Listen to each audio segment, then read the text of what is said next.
Russell Wilson just moved to Denver this offseason. He's now the Denver Broncos' new starting quarterback. Then at the beginning of September, a couple days ago, Russ signed a new 5-year extension worth $245 million with $165 million guaranteed. And that is an insane amount of money. But I feel way better about that amount of money than I do giving Kyler Murray that amount of money because Russell Wilson has earned it to this point. Remember, in my opinion, Russell Wilson is a future Hall of Fame quarterback. And this year, I want to see him remind people of that. It starts week 1 on the road, Monday Night Football against his old team on the road at the Seattle Seahawks. Now, there are some obvious challenges for Russ this year. First of all, he's on a new team and in a really, really tough division. All 4 teams in the AFC West this year could make the playoffs. You've got Denver, I think, is going to be better with Russ, but you've also got Vegas, the LA Chargers, Kansas City.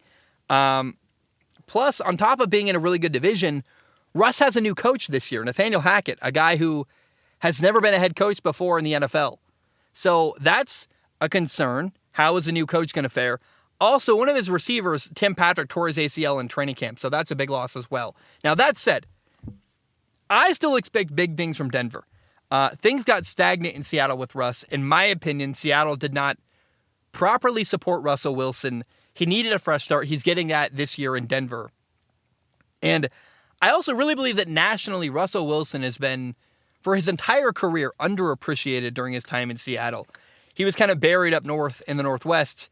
And I don't think Russ needs to win a Super Bowl or anything this year. He just needs to look really, really good and remind people that he's a future Hall of Fame quarterback. If he does that, if he plays really well, they win a lot of games, they're a team that I hope that when you walk away from Denver this year, you're saying to yourself, hey, I really don't want my team to play Denver because I'm not sure we're going to beat them. As long as Denver's a formidable team that you're scared of, then Russ did his job this year. And that's the goal for Russell Wilson this year. If they win a Super Bowl, great. They win the playoffs, great. But if they make the playoffs, great. But really, the goal and what I expect from Russell Wilson this year is that people walk away going, oh yeah, that's who that guy is. He deserves the money. He's a massive talent, and he's a future Hall of Fame quarterback. If people walk away with that takeaway this year from the Denver Broncos and Russell Wilson, I think it will have been a successful year, in my eyes at least.